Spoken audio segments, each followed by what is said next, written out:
Hi guys, in today's class we will proceed with our next chapter, that is chapter 12. Name of the chapter is limits and derivative. Name of the chapter is limits and derivatives. First of all, this is a very important chapter. बहुत important chapter है, not just from class 11 point of view but also from class 12 point of view. Class 12 में जो हम calculus करेंगे जिसकी सबसे ज़्यादा weightage होती है वहाँ इसका बहुत यूज़ होगा इस चैप्टर का. स्पेसिफिकली वहाँ पर एक चैप्टर आप पढ़ोगे, शुरुआती जो आपकी क्लास 12 में जो कैलकुलस की होती है वो इसी के नेक्स्ट पार्ट से होती है. मतलब आप ये समझो ये बेस है, इसके बाद जो इसका नेक्स्ट पार्ट आता है that is continuity and differentiability, जो क्लास 12 में आपका चैप्टर 5 होगा. तो जब हम कैलकुलस स्टार्ट करेंगे वो इसी से स्टार्ट करेंगे. तो समझ लो कि ये बेस है आपका, ये जितना आपका स्ट्रॉन्ग होगा उतनी ही आपको क्लास 12 में भी इसके लिए हेल्प मिलेगी. समझ में आ रही है मेरी बात? ठीक है. अब ध्यान से अगर आप देखो तो यहाँ पर दो अलग अलग वर्ड्स है, एक लिमिट्स एंड डेरिवेटिव. लिमिट्स जो होता है वो क्या होता है पहले हम ये समझेंगे, इस पर बेस्ड आपकी एक्सरसाइज 12.1 है, फिर हम वो करेंगे. तो सबसे पहला कंसेप्ट जो होगा हमारा वो क्या होगा, लिमिट्स, जिस पर हम फोकस करेंगे. तो पहले हम ये समझते हैं कि लिमिट्स होता क्या है. देखो जैसे कि मैं अगर यहाँ पे लिखा मैंने 5/5 तो can I say that it is equal to 1. इसी तरह से अगर मैं लिखता हूँ 0/5 तो ये किसके इक्वल होगा, 0 के. और अगर मैं लिखता हूँ 5/0 तो आप इसको क्या कहते हो, नॉट डिफाइंड. मैथमेटिकली हम कहते हैं इस वैल्यू को हम डिफाइन कर ही नहीं सकते, यही होता है. ठीक है.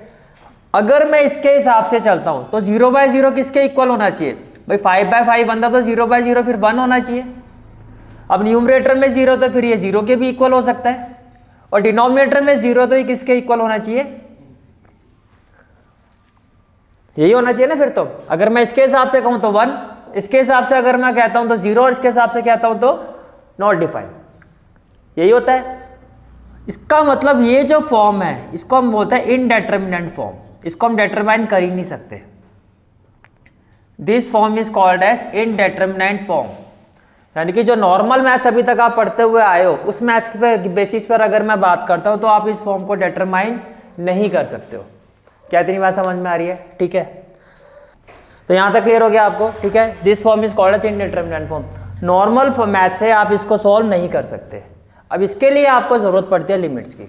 तो फर्स्ट एप्लीकेशन क्या होगी लिमिट्स की आपकी, one of the most important application कि 0/0 फॉर्म जो आपकी नॉर्मल मैथ से जिसको हम सॉल्व नहीं कर सकते, ऐसी फॉर्म को सॉल्व करने के लिए हम किसका यूज करते हैं, लिमिट्स का. थोड़ा बहुत समझ में आया आता क्या कहा मैंने? ठीक है. इसके बाद आप आगे देखो, जैसे कि मैं आपको पूछता हूं 2⁴ 2⁴ या आप इसको ऐसे समझो,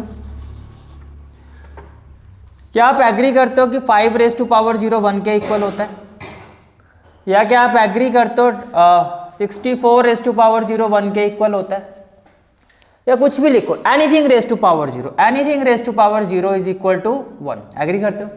पहले मैं आपको ये समझाता हूँ ये 1 के इक्वल क्यों होता है. देखो अगर मैंने कुछ ऐसा लिखा है a⁻m - तो क्या मैं इसको ऐसे लिख सकता हूँ a⁻m/a⁻m, क्योंकि जब पावर माइनस में होती हैं तो उसको हम डिविजिबल फॉर्म में लिखते हैं, होता है ना. या फिर आप इसको ऐसे समझो कि बेस सेम है तो पावर क्या होती है, माइनस होती है. लेकिन ये a⁻m - है क्या, इट इज 0.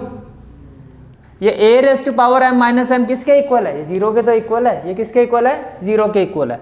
इसका मतलब a⁻0, और वैसे अगर आप सॉल्व करते हो तो ये 1 के इक्वल आ गया क्योंकि ये कैंसिल हो गया. तो कैन आई से दैट फिर 0⁻0 जो है वो भी 1 के इक्वल होना चाहिए. तो क्या वो 1 के इक्वल होता है, नहीं होता. क्या वो 1 के इक्वल होता है, नहीं होता. इतनी बात समझ में आ गई आपको, क्या कोई डाउट है? क्लियर है यहाँ तक? अब देखो अब लिमिट्स को अगर मैं प्रैक्टिकल एग्जांपल से रिलेट करके बताऊं, जैसे कि मान लो हमारा इंडियन बॉर्डर होता है, मतलब यहाँ हम जो हमारा बॉर्डर होता है उसके दूसरी तरफ अगर आप देखो तो पाकिस्तान और चाइना का बॉर्डर वो लगता है आपका. ठीक है. तो वहाँ उनकी आर्मी होती है, यहाँ हमारी आर्मी होती है. तो हमारे जो आर्मी चीफ होते हैं वो क्या करते हैं, बायोनोकुलर्स का यूज़ करते हैं. वो दूरबीन से देखते हैं कि वहाँ कोई ऐसी एक्टिविटी तो नहीं हो रही है जो हमारे अगेंस्ट हो रही है. चेक करते रहते हैं ना, तो एक आइडिया लेते हैं, रफ आइडिया लेते हैं कि नियर अबाउट समथिंग कुछ ऐसा तो नहीं हो रहा है. That is limit. लिमिट भी कुछ ऐसा ही हमें आइडिया देती है कि अगर मैं कह रहा हूँ कि अप्रोचेस टू का मतलब क्या है, पहले मैं आपको ये बताता हूँ. मैंने एक वर्ड यूज़ किया यहाँ पे अप्रोचेस टू. मैंने क्या वर्ड यूज़ किया यहाँ पे, अप्रोचेस टू. अप्रोचेस टू का मतलब क्या होता है, पहले आप ये समझो। अप्रोचेस टू का मतलब ये हुआ, जैसे कि अगर मैं आपको ये कहता हूं कि distance is equal to F T, ये एक फंक्शन है जो किसकी मेजरमेंट दे रहा है हमें, डिस्टेंस की। जैसे कि मान लो आप पॉइंट ए पर खड़े हो, पॉइंट ए से आपने पॉइंट बी तक का डिस्टेंस कवर किया, सब डिस्टेंस कवर किया। पॉइंट बी से आपने पॉइंट सी तक फिर कुछ और डिस्टेंस कवर किया। अब क्या आप एग्री करते हो कि इस पॉइंट पर जो आपका डिस्टेंस रहा होगा वो 0 होगा? या फिर क्या आप एग्री करते हो यहां से तो आपने स्टार्ट किया ना, तो यहाँ पे t की वैल्यू क्या होगी, 0 होगी। यहाँ पे t की वैल्यू क्या होगी, 0। तो मैं अगर आपसे ये पूछूं भाई इस पॉइंट पर जब आप खड़े थे नियर अबाउट कितना डिस्टेंस रहा होगा, यानी कि मैं आपसे पूछ रहा हूँ इसके आसपास कितना डिस्टेंस कवर किया। थोड़ा सा आगे जाओगे तो कितना डिस्टेंस होगा, थोड़ा सा आगे गए होगे तो आसपास का मतलब ये होता है नियर अबाउट दैट वैल्यू, बहुत ही क्लोजेस्ट वैल्यू जो होती है। यानी कि अगर मैं ऐसे लिखूं लिमिट, ये लिमिट का सिंबल होता है। लिमिट को आप LIM भी लिख सकते हो और LT भी लिख सकते हो। किसके रिस्पेक्ट में बात हो रही है, वेरिएबल क्या है, t। तो हम लिखेंगे लिमिट t अप्रोचेस टू 0, यानी कि जब टाइम 0 के आसपास की मेजरमेंट पर था तब इस फंक्शन की वैल्यू क्या थी, ये होता है लिमिट। तो जहां ये वर्ड अप्रोचेस टू लिखा हुआ था, यहाँ पे जहां आपको ये एरो दिखाई दे जाता है, इसका मतलब मैं बात किसकी कर रहा हूं, अप्रोचेस टू की। यानी कि जब t 0 को अप्रोच कर रहा है तब इस फंक्शन की वैल्यू, यानी कि जो फंक्शन किसके इक्वल है, डिस्टेंस के, तब इस डिस्टेंस की मेजरमेंट वैल्यू क्या रही होगी। लिमिट्स हमें ये आइडिया देता है, लिमिट्स हमें इन चीजों का पता चलता है। ठीक है, अब मैं एक और एग्जांपल देता हूं जिससे ये चीज आपको और अच्छे से समझ में आएगी। सर फॉर एग्जांपल एक फंक्शन है आपका fn which is equal to n upon n plus 1, which is equal to n upon n plus 1। अब n की जगह अगर मैं 1 रखूंगा तो आप एग्री करते हो 1/2 वैल्यू होगी। n की जगह अगर मैं 1 रखूंगा, ऊपर जो भी वैल्यू होगी नीचे उससे एक ज्यादा। n की जगह 2 रखूंगा, आप एग्री करते हो 2/3 वैल्यू होगी। n की जगह 3 रखूंगा तो वैल्यू 3/4 होगी। n की जगह 4 रखूंगा तो वैल्यू क्या होगी, 4/5। क्या इतनी बात समझ में आ रही है? ठीक है, इसी तरह से अगर मैं 100 ऑन करते हुए जाता हूं, मान लो यहाँ पे मैंने लिखा 99/100 और यहाँ पे लिखा 999/1000। और 1/2 का मतलब क्या, 0.5। ये 0.6 बार ले लो आप, इसको करोगे तो 0.47 जा 28, 45 जा 20। इसको ले लो 0.8 ले लो, ये ऐसे ऐसे चलता जाएगा। ये आपका ऐसे ऐसे चलता जाएगा, कितना हो जाएगा 0.99, ये हो जाएगा 0.999। अब मैं आपसे पूछ रहा हूं कि इसी सीक्वेंस में एक दूर का नंबर को हम कहते हैं इन्फिनिटी। जब ये वैल्यू जो ऐसे चलते चलते इन्फिनिटी पर जाएगी तो वैल्यू अप्रोक्सीमेट क्या होगी, जब ये वैल्यू, यानी कि जब n की वैल्यू इन्फिनिटी होगी, जब n की वैल्यू इन्फिनिटी होगी तब ये वैल्यू क्या होगी। तो मैं दूर की वैल्यू आपसे पूछ रहा हूँ कि अगर मैं इसे ऐसे अगर हम चलते रहते हैं तो वो दूर की वैल्यू क्या होगी। तो आप कहोगे सर 1। जब n की वैल्यू अप्रोच करेगी किसको, इन्फिनिटी को, तो ये जो फंक्शन है इसकी जो वैल्यू अप्रोक्सीमेटली इक्वल टू 1 के आसपास होगी, 1 तक पहुंच जाएगी। समझ में आ रहा है, अप्रोक्सीमेटली कहां तक पहुंच जाएगी, 1। तो ये जो असेसमेंट है ये भी लिमिट है कि अगर आप इसी तरह से अगर हम आगे आगे चलते हैं तो ये वैल्यू कहां तक पहुंचेगी। क्या इतनी बात समझ में आ रही है, क्लियर है यहाँ तक? ठीक है,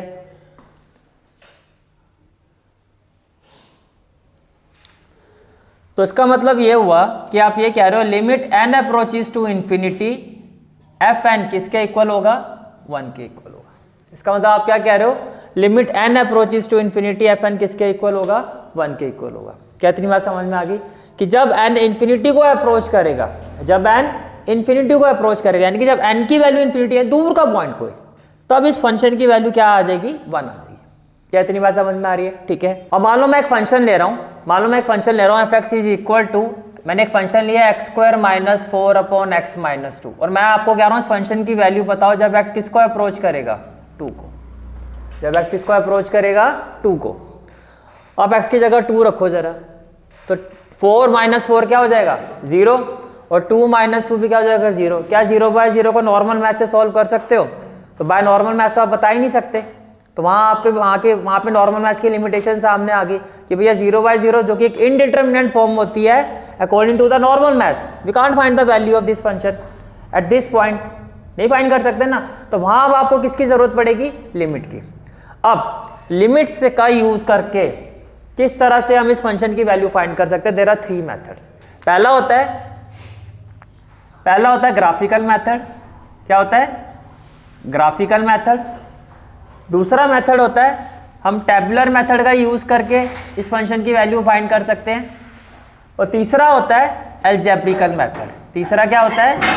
अलजेब्रिकल मेथड। क्या इतनी बात समझ में आ रही है? थर्ड मेथड क्या होता है? Algebraical method. First one graphical, second one tabular, third one अलजेब्रिकल।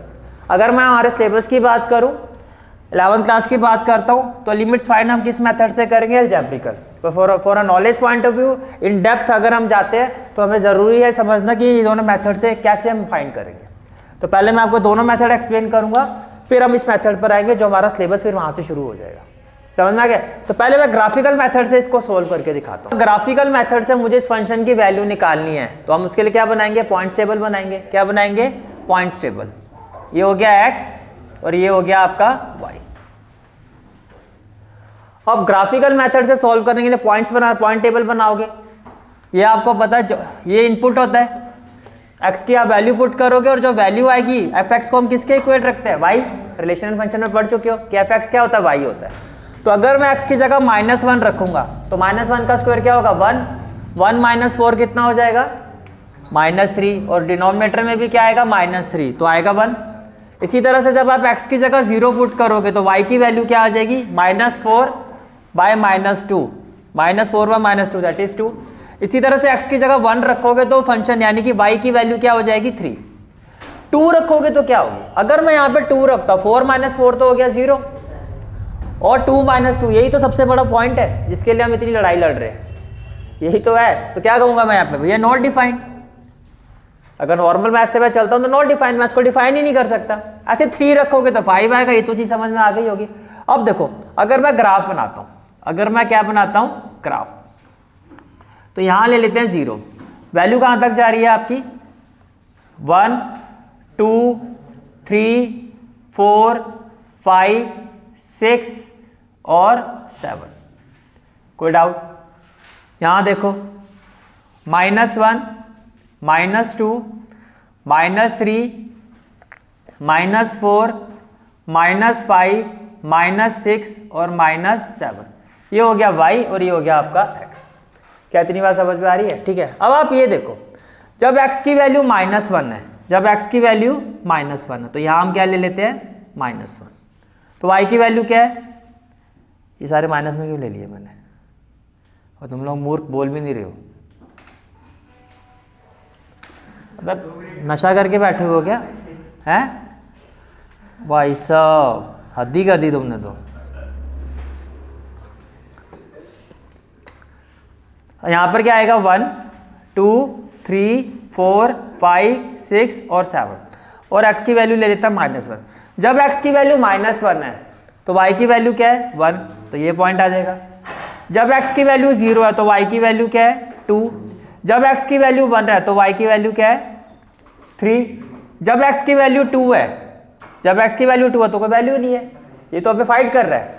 3 पर क्या है? 5। 3 पर जाओगे तो क्या आ गया? 5, तो मैं यहाँ कहीं लगा देता हूँ, ये आपका हो गया 5।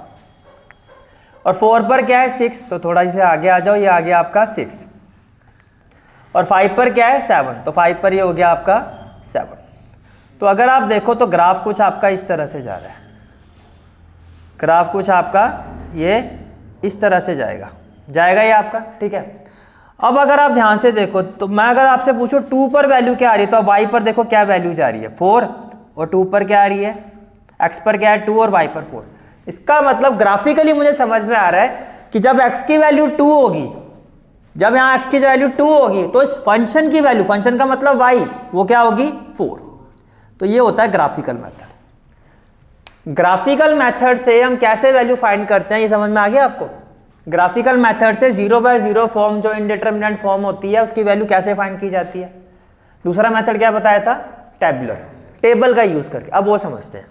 तो अब हम बात करते हैं टेबुलर प्रेजेंटेशन की। टेबुलर प्रेजेंटेशन में देखो, ये आपको एक टेबल दिखाई दे रहा है। अब ये टेबल क्या है आपका? ये टेबल इस तरह से है। मैंने आपको कहा था जब हम लिमिट्स अप्लाई करते हैं तो आपको किस पॉइंट पर इस फंक्शन की वैल्यू फाइंड करनी है?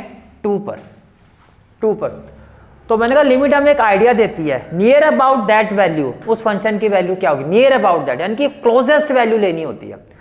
तो ये आपका देखो 0.2 है, दिस इज द 0.2। जैसे कि मैंने यहाँ पे ले लिया, ये क्या है? 0.2। अब पॉइंट 2 के अगर मैं पीछे वाली साइड में आता हूँ, यानी कि इसकी बैक साइड लेफ्ट वाली साइड में जाता हूँ, यानी कि इस तरफ जाता हूँ, तो इसके नियरेस्ट वैल्यू क्या होगी? आप एग्री करते हो 1.9, 1.99, 1. बिल्कुल इसके आसपास की वैल्यू है, लेकिन कौन सी साइड में है? Left hand. तो जब आप जिस पॉइंट पर आपको वैल्यू फाइंड करनी होती है फंक्शन की, उसके लेफ्ट वाली साइड पे जाते हो, तो हम इसको बोलते हैं x इज लेस देन 2, यानी कि 2 के लेफ्ट वाली साइड, और यहाँ इसको हम बोलते हैं left hand limit. Left hand limit का मतलब हम उस पॉइंट के लेफ्ट वाली क्लोजेस्ट वैल्यू पर फंक्शन की वैल्यू फाइंड कर रहे हैं। और जैसे ही मैं 2 की राइट हैंड साइड पे क्लोजेस्ट वैल्यू लेता हूं x की, तो इसको आप बोलोगे राइट हैंड साइड, यानी कि ये लिमिट में क्या हो जाएगा? Right hand limit. भैया राइट साइड में जा रहे हो तो राइट हैंड लिमिट, लेकिन वैल्यू कैसे लेनी है? क्लोजेस्ट। जैसे कि देखो 2 की क्लोजेस्ट वैल्यू है 2.1, यानी कि 5 ले रहे हो 4 ले रहे हो, क्लोजेस्ट डेसिमल में 2.01, और क्या 2.001, क्या 2.001। क्या इतनी बात समझ में आ रही है? ठीक है। अब देखो, जब यहाँ x की जगह 1.9 पुट करोगे, क्या पुट करोगे? 1.9, तो इस पूरे फंक्शन यानी कि y की वैल्यू, fx का मतलब y की जो वैल्यू आएगी जब x की जगह क्या पुट करोगे? 1.9, ये आएगी 3.9। जब आप इस x की जगह 1.99 पुट करोगे, तो इस पूरे फंक्शन की वैल्यू आप देखोगे 3.99 आएगी। जब मैं x की जगह 1.999 पुट करूंगा, तो इस पूरे फंक्शन की वैल्यू है वो आएगी 3.999। ये बात समझ में आ रही है? ठीक है। इसी तरह से राइट हैंड लिमिट में जब आप जाओगे, इसकी closest value right hand side पे आप देखोगे 2.1, तो जब आप x की जगह 2.1 पुट करोगे, तो fx की वैल्यू क्या आएगी? 4.1। 2.01 पुट करोगे x की जगह, तो फंक्शन की वैल्यू आएगी 4.01, और 2.001 पुट करोगे तो फंक्शन की वैल्यू क्या आएगी? 4.001। तो लेफ्ट हैंड और राइट हैंड में क्लोजेस्ट वैल्यू पे मैंने x की वैल्यू पुट करके देखा फंक्शन की वैल्यू क्या आ रही है। तो इस पूरे टेबल को देख के क्या मैं ये नहीं कह सकता कि ये जो फंक्शन है, इसकी जो वैल्यू होगी एट x इक्वल टू 2, वो किसके इक्वल होगी? अप्रॉक्सीमेट 4 के इक्वल होगी, क्योंकि ये वैल्यू जो भी आ रही है 3.9 को भी हम 4 ही कहते हैं, 4.001 को भी मैं 4 ही कहूंगा। तो आप क्या कहोगे? इसकी जो वैल्यू है वो 4 होगी, अप्रॉक्सीमेटली इसकी जो वैल्यू है वो कितनी होगी? 4 होगी। तो ये कैसे फाइंड किया आपने? By the help of limits. और लिमिट्स में कौन सा मेथड यूज किया आपने? टेबुलर वाला। तो दूसरा मेथड भी समझ में आ गया। टेबल बना के क्या करना होता है? लेफ्ट हैंड और राइट हैंड में क्लोजेस्ट वैल्यू हम एक्स की लेके उसका एक एनालिसिस देखते हैं और देखते हैं कि रफली इसकी वैल्यू अप्रॉक्सीमेटली क्या होगी। तो मिल गई ना वैल्यू आपको? ठीक है। अब थर्ड मेथड कौन सा था? Algebraical. Third method is algebraical, जो कि हमारा सिलेबस का पार्ट है। ठीक है। तो अब इस फंक्शन को हम अलजेब्रिकल मेथड से कैसे फाइंड करते हैं? देखो, अलजेब्रिकल मेथड से इस फंक्शन की वैल्यू फाइंड करने के 3 मेथड होते हैं। हम इसको ऑर्डर में अप्लाई करते हैं। पहला मेथड ये होता है कि हम इसका डुप्लीकेट फंक्शन बनाते हैं और डुप्लीकेट फंक्शन को फिर हम सिंप्लीफाई करते हैं। डुप्लीकेट फंक्शन का मतलब जैसे कि x स्क्वायर माइनस 4 है, क्या मैं इसको x स्क्वायर माइनस 2 स्क्वायर नहीं लिख सकता? बिल्कुल लिख सकता हूँ। डुप्लीकेट फंक्शन का मतलब उसको सिंप्लीफाई करो और एक ऐसे फंक्शन में कन्वर्ट करो जो इसी के इक्वल हो। समझ में आ गया? क्लियर हो गया यहाँ तक? ठीक है। दूसरा मेथड होता है कि अगर डुप्लीकेट फंक्शन नहीं बना सकते तो हम आइडेंटिटी अप्लाई करते हैं। क्या अप्लाई करते हैं? आइडेंटिटी। और अगर ये भी पॉसिबल नहीं है कि भाई ये भी नहीं हो रहा है, तो लास्ट मेथड से तो फिर होगा ही होगा, वो होता है सब्स्टिट्यूशन मेथड। वो क्या होता है? Substitution method. इससे फिर होगा ही होगा, लास्ट हथियार फिर ये होता है। पहले हम देखते हैं क्या इसका डुप्लीकेट फंक्शन बन सकता है? बिल्कुल बन सकता है। क्या मैं इस fx को ये लिख सकता हूँ? fx is equal to X square minus 4 को क्या लिख सकता हूँ? 2 स्क्वायर अपॉन क्या हो गया? x minus 2। तो सिंप्लीफाई करके इसका डुप्लीकेट फंक्शन बन गया। अब इससे क्या बेनिफिट हुआ? ये a square minus B square हो गया। ये क्या हो गया? आप जो लिमिट फाइंड कर रहे हो वो इसी की कर रहे हो ना, लिमिट x अप्रोचेस टू 2। जब x 2 को अप्रोच कर रहे हो तो इस फंक्शन की वैल्यू क्या होगी? हम तो यही फाइंड कर रहे हैं। तो आपने ये जो fx है, अब लिमिट मैं डायरेक्टली अप्लाई नहीं कर सकता। क्यों? क्योंकि 0/0 फॉर्म है। तो जब भी 0/0 फॉर्म है तो लिमिट्स हम डायरेक्टली अप्लाई नहीं कर सकते। तो पहले हम इनमें से किसी मेथड का यूज करके उसको सिंप्लीफाई करेंगे। क्या करेंगे? उसको simplify. Now can I say that it will be equal to limit x approaches to 2, a square minus B square क्या हो जाएगा? a plus B, a minus B upon a minus B, और ये cancel हो जाएगा। ये आपका क्या हो जाएगा? कैंसिल हो जाएगा। And can I say that it will be equal to limit, can I say that it will be equal to limit x approaches to 2, और x की जगह क्या आ जाएगा? 2, x प्लस 2 के इक्वल हो गए, मानते हो? कि ये जो वैल्यू है इसके इक्वल है। अब ये सिंप्लीफाई हो गया, अब लिमिट अप्लाई करोगे, लिमिट अप्लाई, जब आप लिमिट अप्लाई करोगे तो डायरेक्टली एक x की जगह क्या पुट कर दोगे 2, तो आपका आंसर क्या हो गया 4। This is algebraical method. समझ में आ गया क्या कहा मैंने? जैसे आप लिमिट क्वेश्चन में आपने देखा कि भैया इस वैल्यू को पुट करके ये तो 0/0 फॉर्म आ रही है, तो आप इसको या तो डुप्लीकेट फंक्शन में कन्वर्ट करोगे, उसका डुप्लीकेट फंक्शन बनाओगे, उसको सिंप्लीफाई करोगे, then we will apply the limit. अगर ये मेथड फेल होता है हम आइडेंटिटी का यूज करेंगे, ये भी फेल होता है then we will go with the substitution method. तो ये आपका कंसेप्ट था लिमिट का, क्या होती है, कहाँ जरूरत पड़ती है, किस तरह से हम इसको अप्रोच करते हैं। Today's class, I hope you like this class, and if you like this class then do like, share and subscribe my channel, and don't forget to press the bell icon. Bell icon press करने से क्या होगा, जो भी मैं lecture upload करूंगा you will get the notification of that lecture. Thanks for watching this video. जहाँ तक आपके मैथ्स कोर्स की बात है, कंप्लीट मैथमेटिक्स कोर्स की जो प्लेलिस्ट का लिंक है वो आपको डिस्क्रिप्शन सेक्शन में मिल जाएगा। So bye, take care and have a great day.